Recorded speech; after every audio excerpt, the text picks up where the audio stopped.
Good evening all of you. എല്ലാവർക്കും നമസ്കാരം. എല്ലാവർക്കും സുഖമെന്ന് വിശ്വസിക്കുന്നു. ഞാനിന്ന് ഇവിടെ പറയുവാൻ പോകുന്നത് നമ്മൾ ഫേസ്ബുക്ക് അതുപോലെ തന്നെ ഇൻസ്റ്റാഗ്രാമൊക്കെ ഉപയോഗിക്കുന്നത് നല്ല ആവശ്യങ്ങൾക്ക് വേണ്ടിയായിരിക്കണം, അല്ലാതെ നമ്മൾ ദുർവിനിയോഗം ചെയ്തിട്ട് കാര്യമില്ല.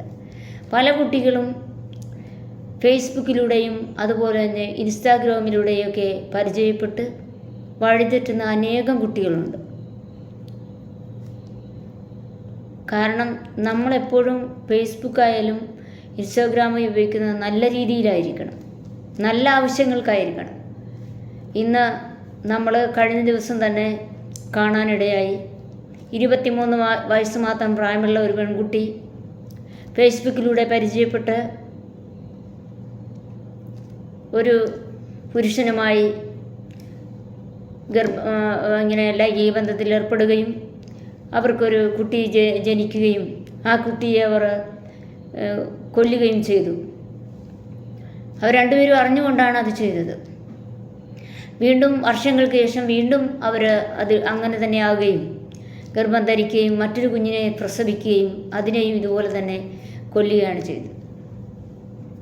അതിനുശേഷം ആ പെൺകുട്ടി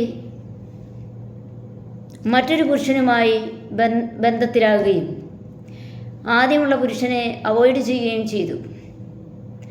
അപ്പോൾ അവൻ അവളെ വിളിക്കുകയും അവളെ വിളിക്കുന്ന സമയത്ത് അവളുടെ കോള് എൻഗേജ്ഡ് ആകുന്നു. അവളെ ചാറ്റ് ചെയ്യുന്ന സമയത്ത് ഓൺലൈൻ കാണിക്കുന്നു. അങ്ങനെ അവന് വളരെയധികം സംശയം തോന്നുകയാണ്. അപ്പോൾ അവന് മനസ്സിലായി അവൾക്ക് മറ്റാരുമായിട്ട് ബന്ധമുണ്ട്, അല്ലെങ്കിൽ അവൾക്ക് ഏതോ ഒരു വിവാഹം ആലോചിച്ചു.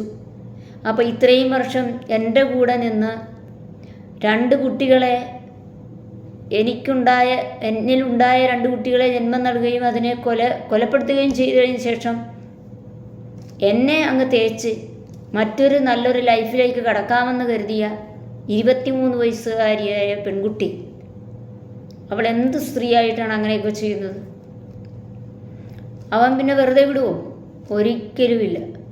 അവൻ നൈസായിട്ട് പോലീസ് സ്റ്റേഷനിൽ മദ്യപിച്ചിട്ട് ചെന്നിട്ട് കീഴടങ്ങി ആ കുഞ്ഞുങ്ങളുടെ അസ്ഥിയും എടുത്തുകൊണ്ട് ചെന്ന് പറഞ്ഞു, ഇതെൻ്റെ 2 കുഞ്ഞുങ്ങളുടെ അസ്ഥികളാണ്, എന്നിലുണ്ടായ മക്കളാണ് എന്ന് പറഞ്ഞു. പിന്നെ അവളുടെ പേരുകൾ സഹിതം പറയുകയും അവളെ അറസ്റ്റ് ചെയ്തു. പക്ഷേ ഇതൊക്കെ ഇത്രയും 2 മക്കളെ നിർബന്ധിച്ചു ഇങ്ങനെയുള്ള കാര്യങ്ങൾ ഉണ്ടായിട്ട് പോലും ആ വീട്ടിലുള്ള ഒരു പാവമ്മ അറിഞ്ഞിട്ടില്ലെന്നുള്ളതാണ് മറ്റൊരു സത്യം.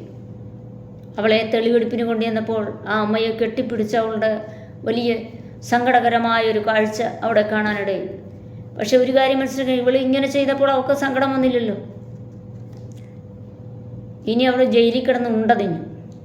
ഇവളെയൊന്നും ഒരിക്കലും പുറത്തു വിടരുത്.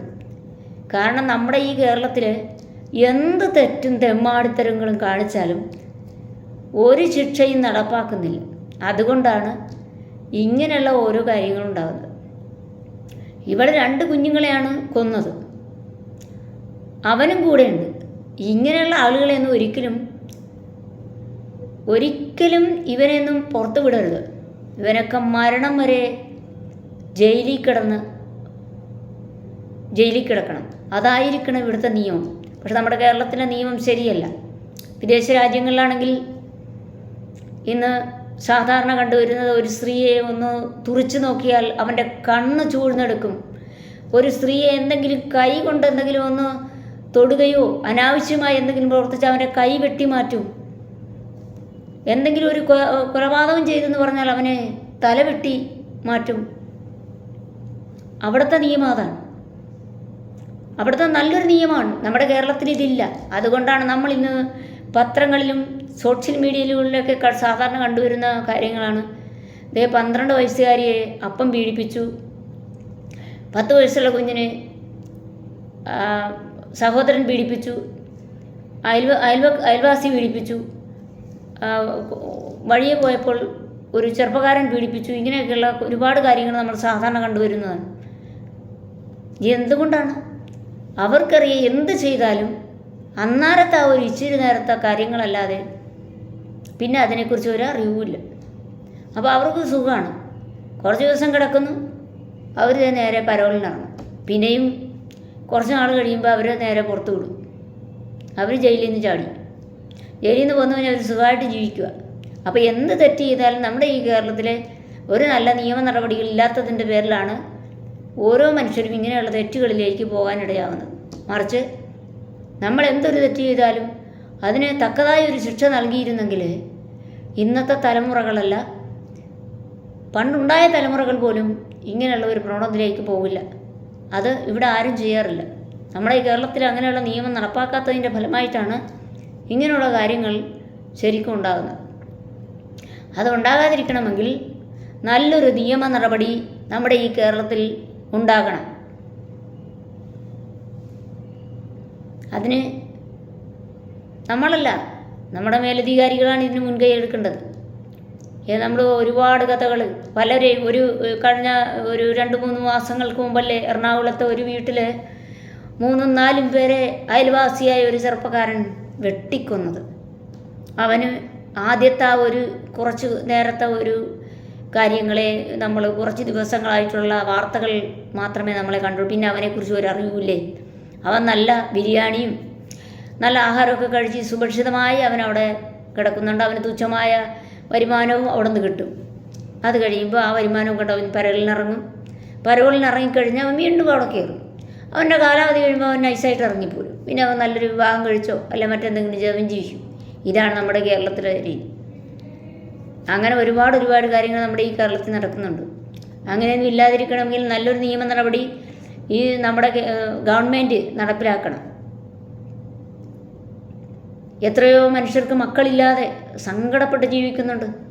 പള്ളികളിലും ദേവാലയങ്ങളിലും അതുപോലെ തന്നെ ക്ഷേത്രങ്ങളിലുമൊക്കെ വഴിപാടുകൾ നടത്തി പ്രാർത്ഥിച്ച് മക്കളുണ്ടാകാൻ വേണ്ടി കാത്തിരിക്കുന്ന അനേകം മനുഷ്യരുണ്ട്. എന്നിട്ട് പോലും അവർക്കാകുന്നില്ല.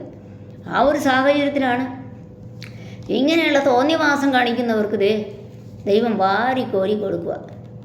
എന്നിട്ട് എന്തിനാ ഇവിടൊക്കെ കൊണ്ടുപോയി കുഴിച്ചു മൂടാൻ? എത്ര മനുഷ്യർക്ക് ഒരു കുഞ്ഞില്ലാതെ കിടന്ന് കരയുകയാണ് പിതാവേ. നമ്മുടെ ഈ കൊച്ചു കേരളം എങ്ങോട്ടാണെന്ന് നമുക്ക് ഒരിക്കലും മനസ്സിലാകുന്നില്ല. ഇങ്ങനെ ഉണ്ടാകാതിരിക്കണമെങ്കിൽ നല്ല നടപടി തന്നെ ഈ കേരളത്തിൽ നടപ്പിലാക്കണമെന്ന് എനിക്കൊരിക്കൽ കൂടി ഗവൺമെൻറ്റിനോട് മേലധികാരികളോടും എനിക്ക് പറയുവാനുള്ളത്.